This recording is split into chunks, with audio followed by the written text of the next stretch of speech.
Hare Krishna.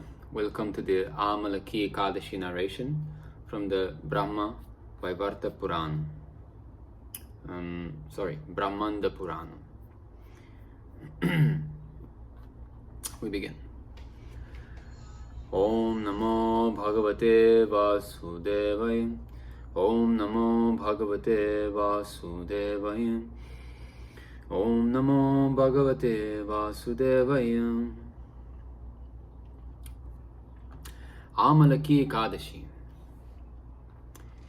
King Mandhata once said to Vasishta Muni, "O great sage, kindly be merciful to me and tell me of a holy fast that will benefit me eternally." Vasishta Muni replied, "O king, kindly listen as I describe the best of all fast days, Amalaki Ekadasi.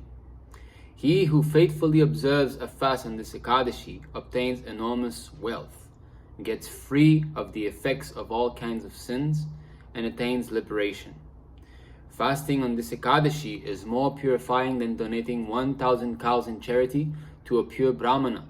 So please hear me attentively as I tell you the story of a hunter who, though daily engaged in killing innocent animals for his living, achieved liberation by observing a fast on Amalaki Ekadashi, following the prescribed rules and regulations of worship. There was once a kingdom named Vaidisha, where all the Brahmanas, Kshatriyas, Vaishyas, and Shudras were equally endowed with Vedic knowledge, great bodily strength, and fine intelligence. O lion among kings, the whole kingdom was full of Vedic sounds. Not a single person was atheistic, and no one sinned.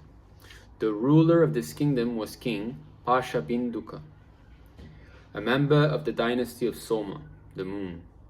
He was also known as Chitrarath and was very religious and truthful. It is said that King Chitraratha had the strength of 10,000 elephants and that he was very wealthy and knew the 6 branches of Vedic wisdom. So this is very important for a leader of a country to be very pious, very religious, because human existence have to be dovetailed with the ultimate aim of human life, which is to reestablish our forgotten relationship with the Lord. Every single problem comes from that lack of understanding one's actual identity. At the moment, we have a very unfortunate conflict happening between Russia and Ukraine. So such conflicts arise due to an atheistic civilization. The more we become atheists, the more these things happen. And the more one gets away from the Lord, the more one would be sinful. And one of the effects of being sinful are these wars. Because meat eating, intoxication, gambling, and illicit sex are what will cause the threefold miseries to increase. So miseries pertaining to the body and the mind, having maybe breaking a bone, or having some depression. Miseries coming from the other living entity, some friend who turns against us, some family member, or someone in the streets scolding at us in this way, or other insects like mosquitoes and so on, and some suffering due to natural disturbances like extreme heat, extreme cold, tornadoes, all these things. All these are a reciprocation of material nature in order to punish the conditioned soul. So the more one is sinful, the more he will have to go through these things. So the fact that these wars occur are because people are sinful, and especially people eat meat. They kill poor innocent animals, send them to the slaughterhouse, and therefore they have to be slaughtered in the same way that they have slaughtered so many hundreds, thousands of animals. Each day, it is practically unimaginable how many animals are being killed simply for the tongue. Because what is it after all? It's for a piece of meat in our plate, right? Someone who's thinking, I'm eating meat, for my little piece of meat in my plate, the whole industry of slaughter has to go on. Is it not? This is how it is calculated. If you want to know what is the actual result, it is the individual who has got his little meat in his plate. So for keeping that little meat in the plate, how much suffering are we causing to other living entities? And we think that there will not be any repercussion to this. We think that we are independent, that we can do whatever we want. So these wars arise, these coronavirus arise. This is all due to this, all due to sins. But people are foolish now, Shudra. Everybody's a Shudra in this Kali Yuga. No one has got real knowledge. No, God is dead. We can do whatever we want, and we won't suffer. We won't get punished. Although they're being punished left and right, still they do not come to their senses. So, leader must be perfect. One perfect man. That is what is needed. Not that by some vote we elect some third-class rascal who doesn't know anything about how to manage. Let me read you an excellent purport from Srimad Bhagavatam, Canto 1, Chapter 10, Text 4, from Srila Prabhupada. The basic principle of economic development is centered on land and cows. That is very much revolutionary compared to modern times. I live here in this China, as you can see. This is their economic development. Ugly boats, ugly bridge, ugly building, which causes polluted air, polluted water, polluted ether. This sound that we're hearing always of those boats. But no, here is said land and cows. Let's say a third world war comes, which will. It has been predicted by Prabhupada. The indication is when India and Pakistan start fighting. This is when we have to prepare ourselves, because it's going to occur. So, and nuclear weapons are going to be used. So what are you going to do with your Bitcoin? When the bombs start to blow left and right in your country, your Bitcoin, your paper money, even your gold at that point. Even gold, although gold always has value, because it is valuable. It is not like paper. So many times it happened that the economy crashed in a country and people were throwing the paper in the street. It became nothing else than paper because no one wants it. Now all these things are valuable only because people want them. Bitcoin is valuable only because people ascribe a value to it. But what is it? It's some numbers in a computer. That's all it is. If you're about to die, can you eat your computer? So land and cows. Land, it doesn't matter if there's a war or what, you still get your food grain or your vegetables. Cows, you still get your milk. And from milk, you derive all the most wonderful products. Paneer,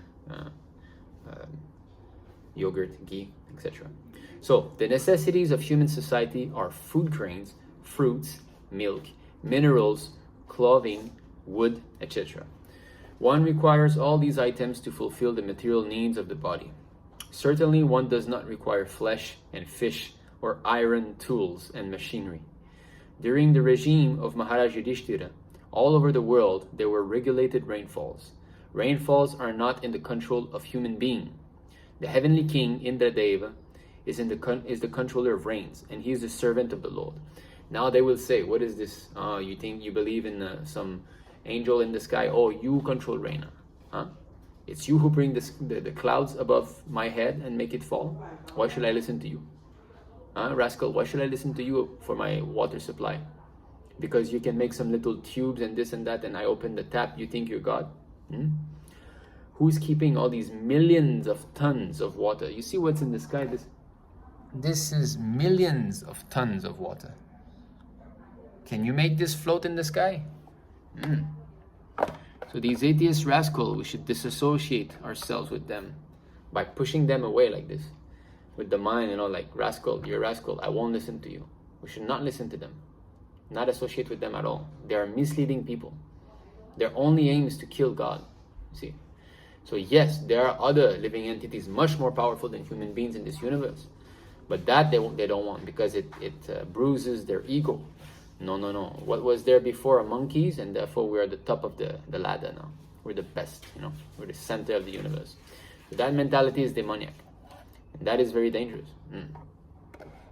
So, it's not within our control. When the Lord is obeyed by the king and the people under the king's administration, there are regulated rains from the horizon, and these rains are the cause of all varieties of production on the land. Not only do regulated rains help ample production of grains and fruits, but when they combine with astronomical influences, there is ample production of valuable stones and pearls. This is a fact. When there's a proper arrangement of planets in the sky, the raindrops that will come into the ocean will generate jewels. All these beautiful pearls and jewels, this is not up to us. Again. So the amount of gold, silver, diamonds, ruby, sapphire, emerald, all of these things, pearls, coral, this is under the control of material nature, Mother Earth, especially for us. She reciprocates. Just like a mother who is in intense love with her child will produce a lot of milk naturally. So love is the basic principle to create milk. Sometimes some mothers who are not really wanting to be pregnant and they are reluctant, of course, this is in Kali Yoga that a lot of mothers like this, they don't get sufficient milk because the heart is not there, the love is not there.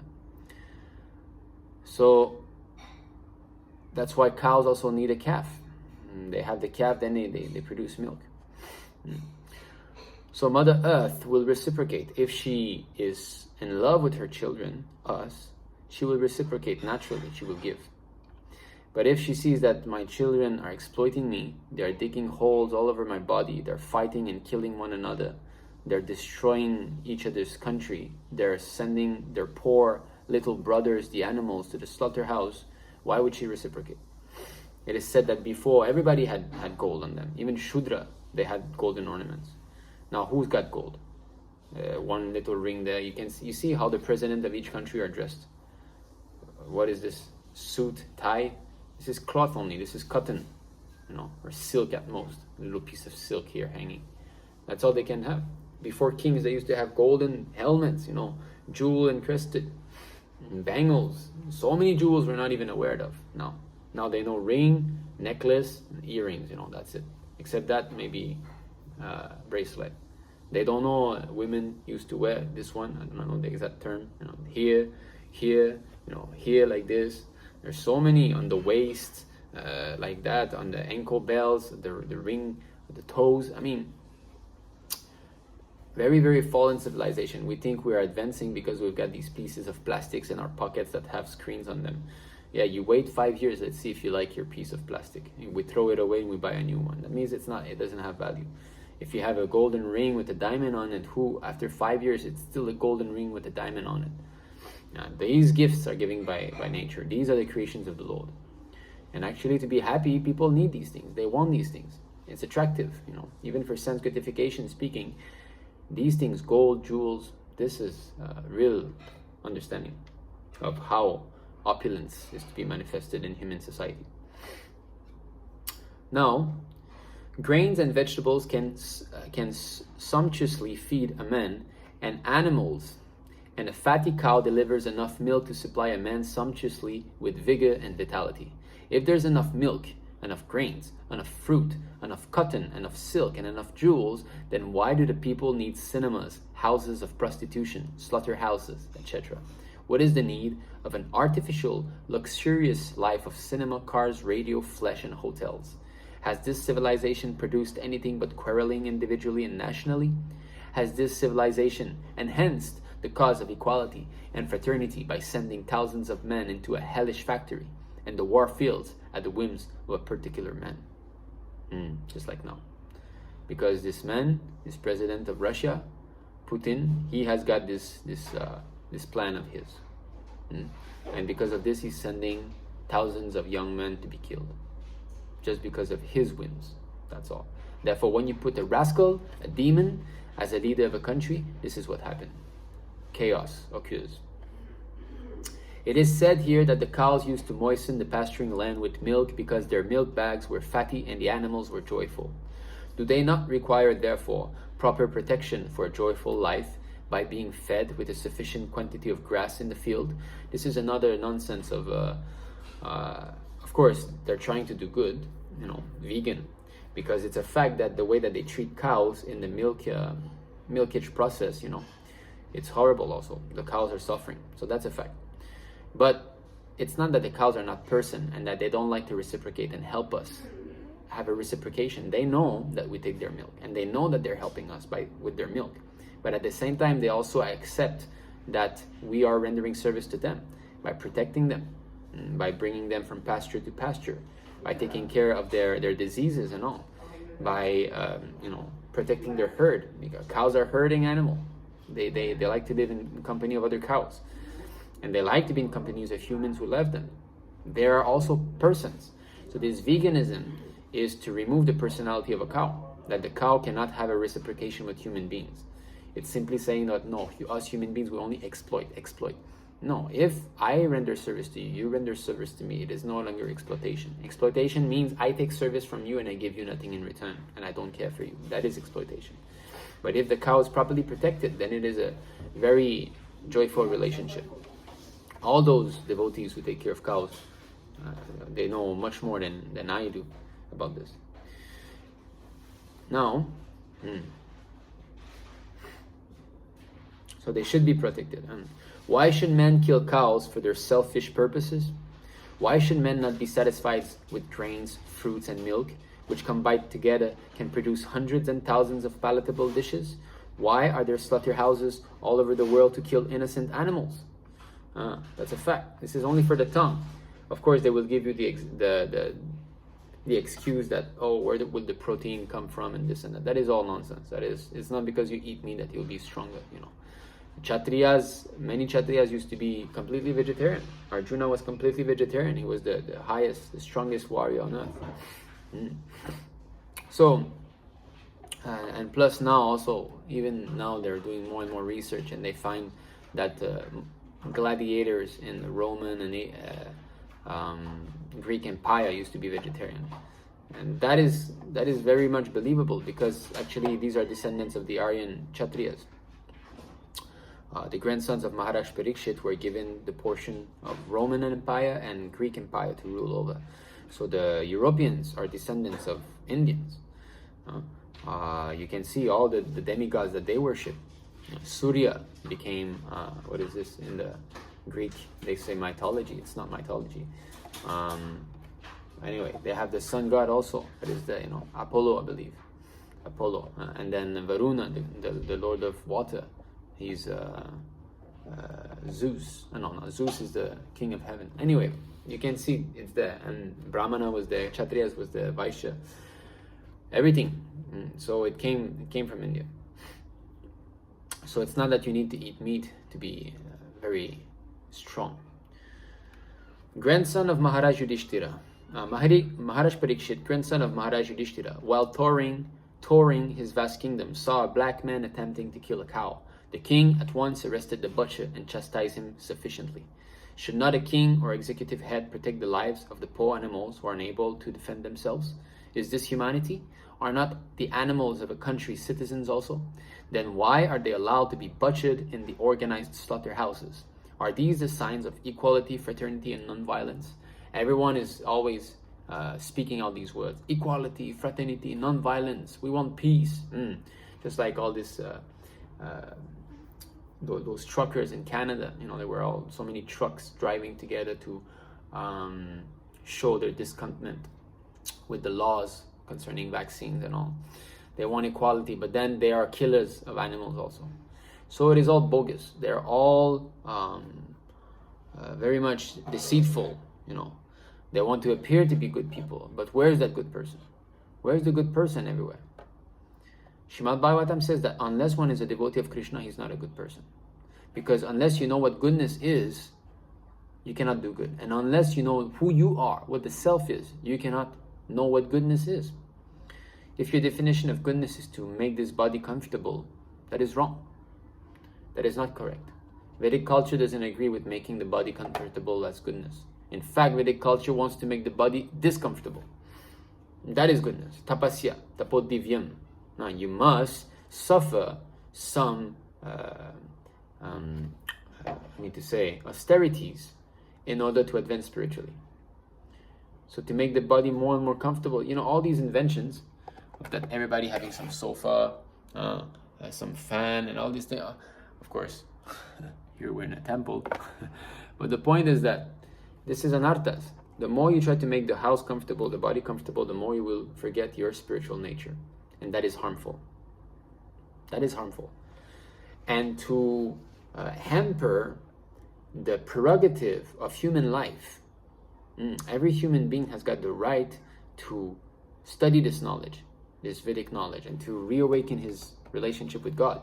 That is the prerogative of human life. If I'm blocking you from using that opportunity, that is violence. So therefore they say non-violence. But what is violence? What is not violence? If you have the right for something and I'm taking away that right from you, that is called violence. This human life is created especially to understand God, not to live like animals. And if in a country you are prohibiting this, you are going against that, you're not encouraging your citizens to advance spiritually or be religious, you are committing violence against all the citizens. Therefore, in contrast with the modern, advanced, civilized form of government, an autocracy like Maharaj Yudhishthira's is by far superior to a so-called democracy in which animals are killed and a man less than an animal is allowed to cast votes for another less than animal man. We are all creatures of material nature. In the Bhagavad Gita, it is said that the Lord himself is the seed-giving father and the material nature is the mother of all living beings in all shapes. Thus, Mother Material Nature has enough foodstuff both for animals and for men, by the grace of the Father Almighty, Sri Krishna. The human being is the elder brother of all other living beings. He is endowed with intelligence more powerful than animals for realizing the course of nature and the indications of the Almighty Father. Human civilizations should depend on the production of material nature without artificially attempting economic development to turn the world into a chaos of artificial greed and power only for the purpose of artificial luxuries and sense gratification. This is but the life of dogs and hogs. So Prabhupada has put his foot down onto modern civilization. So back to the story. So King Chitraratha was definitely a pious king who knew the value of life, and that is called Aryan. Aryan is not simply by birth. Aryan means one who knows the progressive value of life, who advances towards the ultimate goal of life, which is to go back to Krishna, go back home, and not die and birth and death and birth and death and birth and death and eat, sleep, and mate like animals. No. During the reign of Maharaja Chitraratha, not a single person in his kingdom attempted to practice another's dharma. So perfectly engaged in their own dharmas were all the Brahmanas, Kshatriyas, Vaishyas, and Shudras. Neither miser nor pauper was to be seen throughout the land. Nor was there ever a drought or flood. Indeed, the kingdom was free of disease, and everyone enjoyed good health. The people rendered loving devotional service to the Supreme Personality of Godhead, Lord Vishnu, as did the king, who also rendered special service to Lord Shiva. Moreover, twice a month, everyone fasted on Ekadasi. This is an important point. Brahmanas should do Brahmana work only. Kshatriya, Kshatriya, Vaishya, Vaishya, Shudra, Shudra. Now, if someone can do something, that is enough to support the fact that he should do it. For example, women can now, take part in managerial affair, be a leader, right, of a company or whatever it is. So therefore, they say, you do it. They do not know the subtle intricacies of material nature and all the repercussions that this will have on everyone that is implicated with that arrangement. They do not know that Manu Samhita says that women should never be given a post to govern. Now, of course, this goes completely against what we've been taught. But if you don't obey, you suffer, that's all. And we see it, how it is happening. So, of course, now we say women, but there's so many other things in society. The Shudra should not be Kshatriyas, act as Kshatriyas, and now they're doing it. Or Shudra should not be Brahmana, and they're doing it. all those so-called scientists are no better than Shudras. And they are trying to lead the world, tell the world that what is this existence, what is the goal of life. And therefore it is chaos. You see that the whole world, the whole kingdom was following Ekadashi under the rule of this king. That is wanted. In this way, O best of kings, the citizens of Vaitisha lived many long years in great happiness and prosperity. Giving up all varieties of materialistic religion, they completely dedicated themselves to the loving service of the Supreme Lord Hari. That is perfect king. A king who's capable of engaging all of his subjects into the service of the Lord. That is very powerful. And here, materialistic religions. Most religions are materialistic. What does that mean? My Lord, I'll do this for you and you do this for me. Business. Just like, oh Lord, give us our daily bread. Give me something. Give me something. This is the son asking the father, give me something. Come on, give me something. I want something. This is the general understanding. I remember having a conversation with my sister some 7-8 years ago. And she was saying, doesn't God want this, that we be happy here? That we be, have nice home, nice house, all these things. So they think like that. They think that God is there as the order supplier, that I want a house, God, help me get my house. I want this, help me get that. I want that. They never think that, what does God want actually? What does He want? Should I not try to link myself with that desire of His? So Bhagavad Dharma says, no, don't think about what you want. Think about what the Lord wants. Be in cooperation with the desire of the Lord. The Lord wants to enjoy. This is His existence. This, what we experience every day, this is Him. Brahman is spread everywhere. His consciousness is there. He's conscious of every nooks and corner of His creation. That is Him. We are only within Him. And He wants us to cooperate to His enjoyment. He wants us to help Him increase His transcendental bliss. He is the enjoyer. And we are indirect enjoyers. That means that the more He is pleased, the more we can also be pleased. We cannot directly try to enjoy. If we try to separate ourselves, which we cannot, it's not possible, we suffer. The more we try, the more we suffer. And this is what this materialistic civilization is trying. They are trying to separate themselves more and more. And therefore they must suffer. The ways, because there is such a thing as truth. There is an absolute reality. It's not that we have the choice that, no, I don't want to be that. You cannot. You don't have a choice. You are what you are. And what is that? You are an eternal servant. That is what we are. And therefore, we cannot change that business. Rather, we serve Krishna, or we have to be a servant in the material world. Going to work like an ass and serving the wife at night. I want this, I want that, I want a new coffee table, I want a new that. So you serve. Okay, try to please. The kids, buy me new toys, buy me this, buy me that. Okay, you serve. Your boss says, hey, you didn't work properly. Everybody, as soon as you receive, someone calls you, why? They want service from you. Is it not? Someone calls you, what is it for? Can you do this? Oh, could you help? Oh, excuse me. Service. Always. We don't have peace. So spiritual life means to detach yourself from this material service and realize that you're free. You're Brahman. You have nothing to do with all these so-called services of the mundane society. You are eternal. You have never been created. You will never die.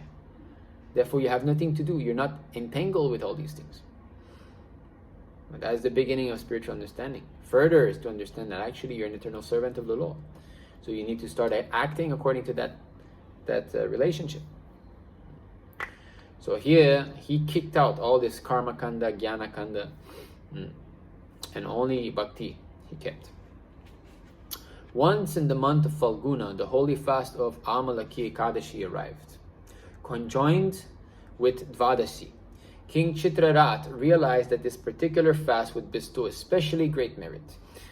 And thus he and all the citizens of Vaidisha observed this sacred Ekadashi very strictly, carefully following all the rules and regulations. After bathing in the river, the king and all his subjects went to the temple of Lord Vishnu, where an Amalaki tree grew.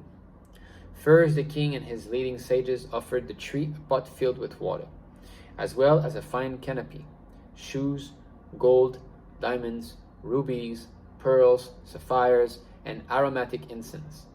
Where is the Where's the president? Which country president has got all these things now? Diamonds, rubies, pearls, sapphires.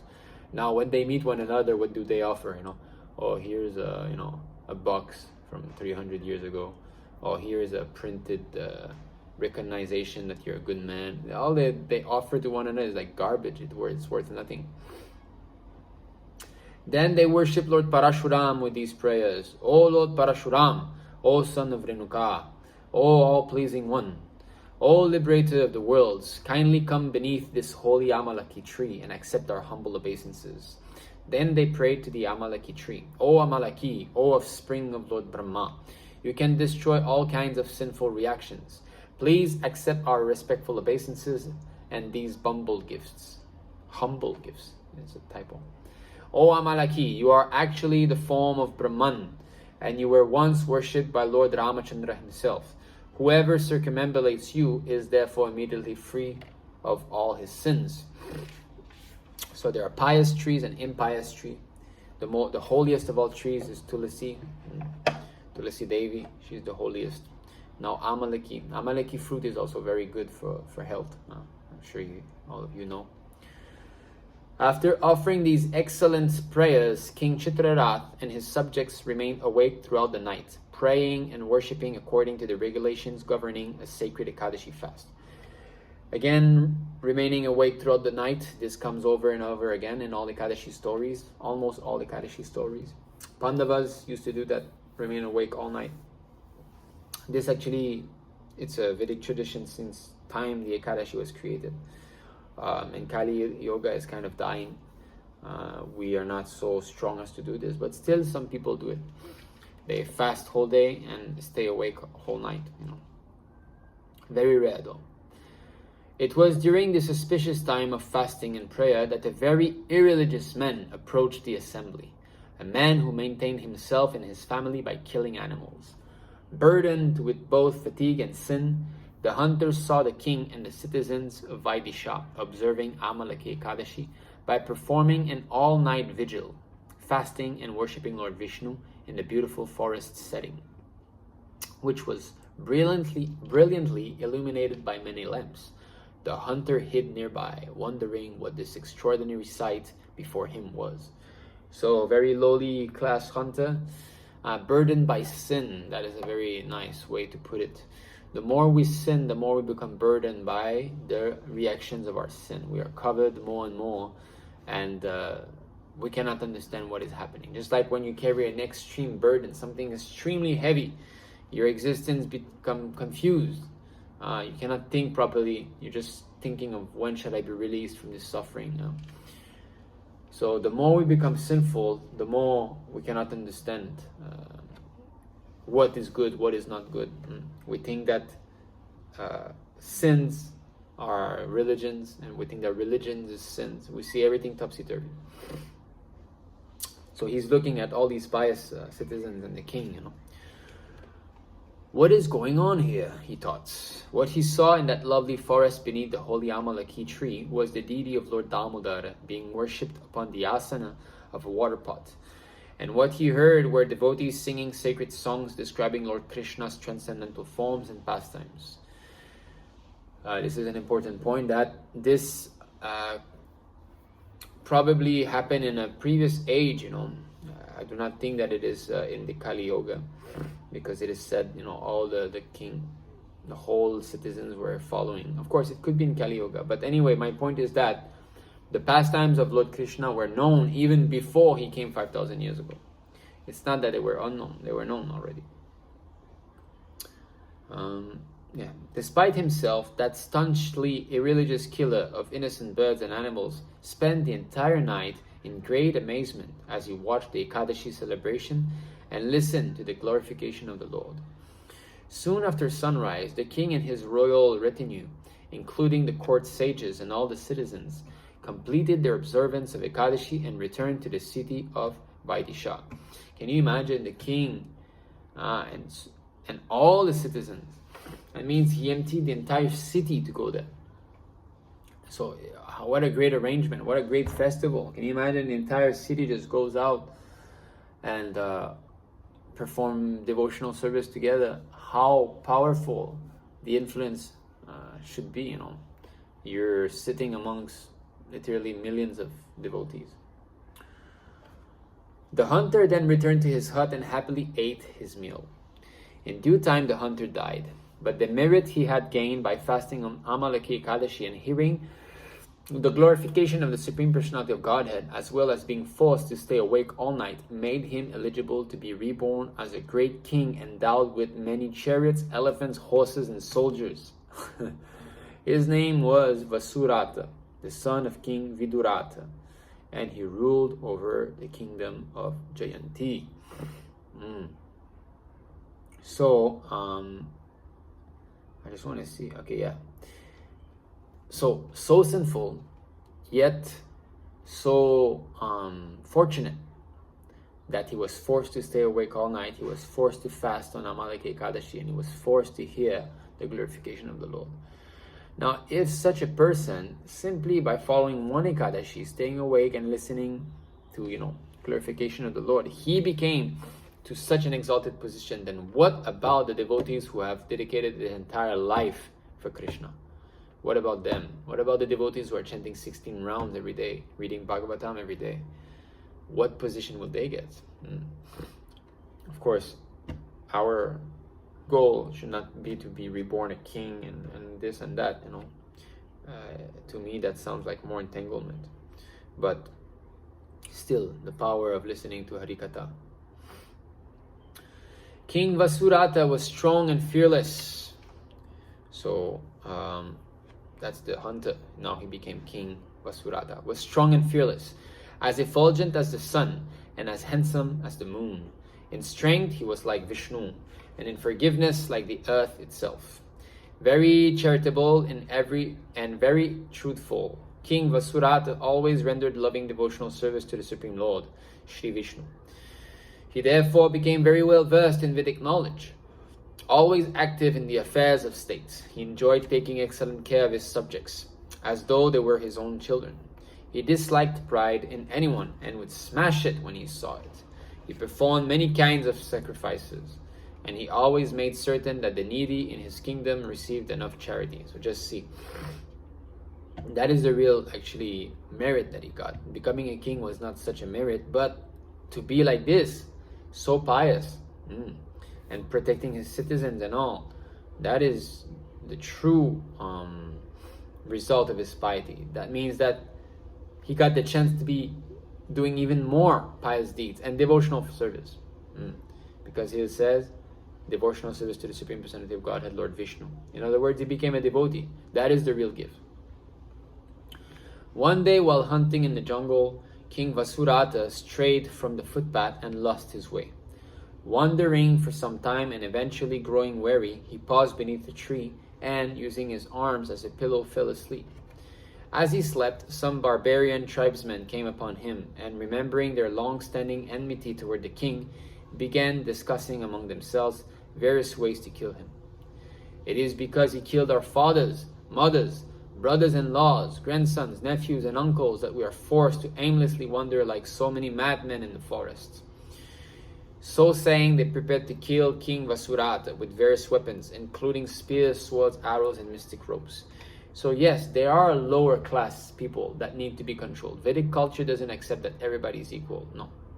There are first classmen, second classmen, third classmen, fourth classmen. Fourth classmen cannot talk. Fourth classmen has to be serving because they don't know what is the aim of life. Vedic culture is all about following authority. Everybody has to be under some control. Nobody is left to be without control, that you do whatever you want. Now this is the modern age. Everybody can say whatever they want. Everybody has got a right of speech. Everybody's opinion matters. Vedic culture is not like this. So these, if you're born like this in tribesmen, barbarian tribesmen, this is a low birth, sinful birth. Such person should be always under control. In fact, why the Mlecha are there? Now we say Mlecha, they're Europeans, North Americans. They are Mlechas. Actually, they're descendants of Kshatriyas. Why did they become Mlecha?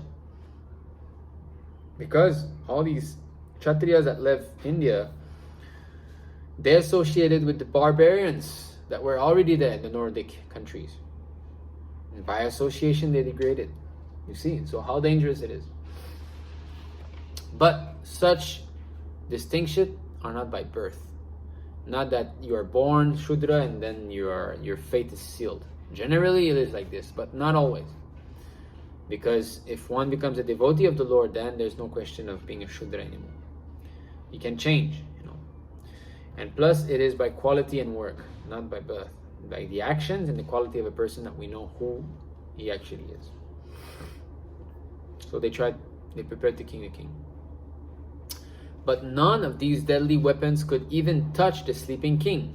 And soon the uncivilized, dog-eating tribesmen grew frightened. Their fear sapped their strength, and before long they lost what little intelligence they had and became almost unconscious, with bewilderment and weakness. Suddenly a beautiful woman appeared from the king's body, startling the aborigines. Decorated with many ornaments, emitting a wonderful fragrance, wearing an excellent garland around her neck, her eyebrows drawn in a mood of fierce anger, and her fiery red eyes ablaze, she looked like death personified. With her blazing chakra discus, she quickly killed all the tribal hunters who had tried to slay the sleeping king.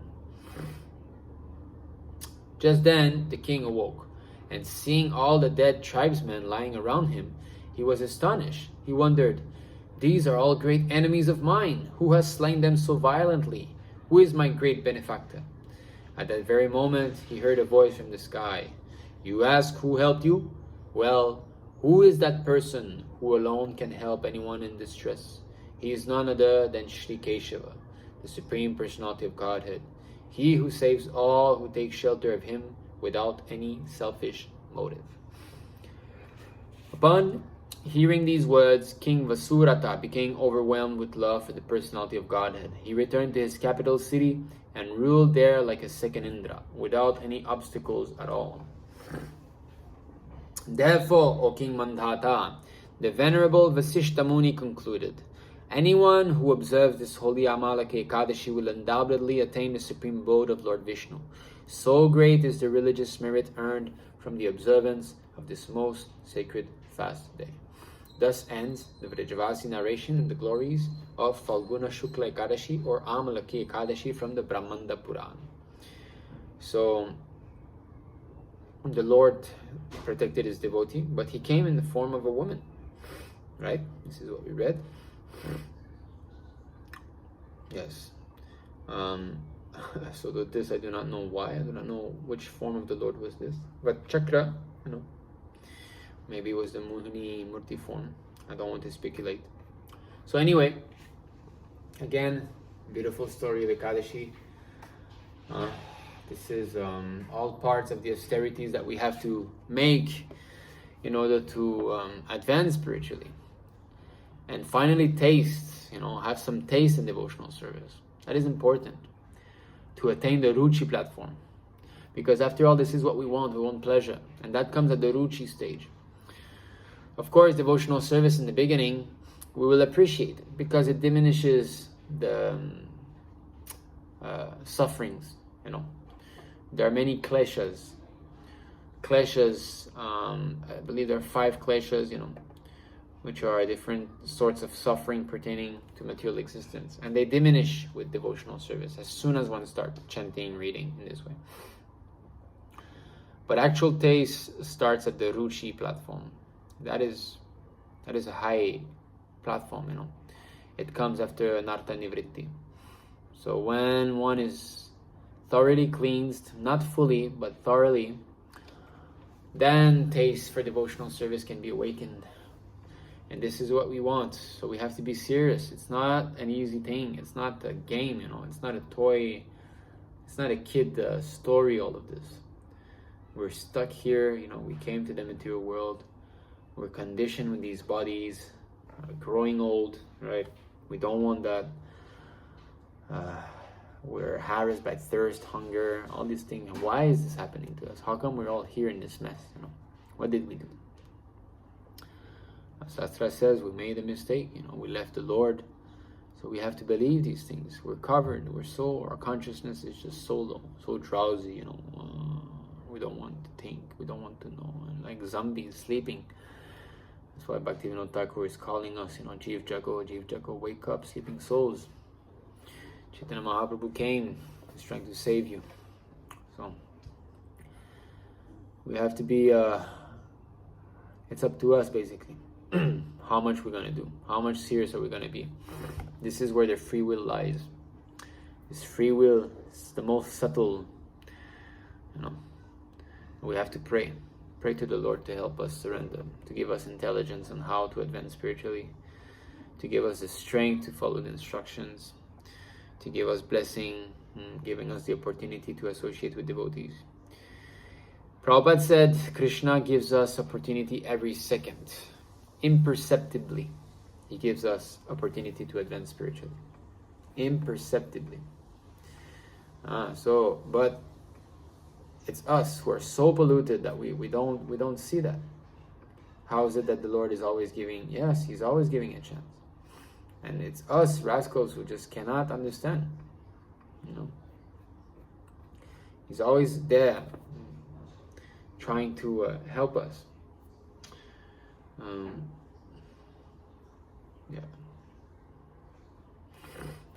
So we hope that you have enjoyed this narration. Today I could not use my better camera. I'm here at the temple, I did not bring it, and also the microphone, so I hope the sound is not too bad. So thank you very much for joining this Ekadashi story. Hare Krishna. Vanchakalpadrubhischa kripasindubhyevacha patitanam pavanebhyo vaishnavebhyo namah.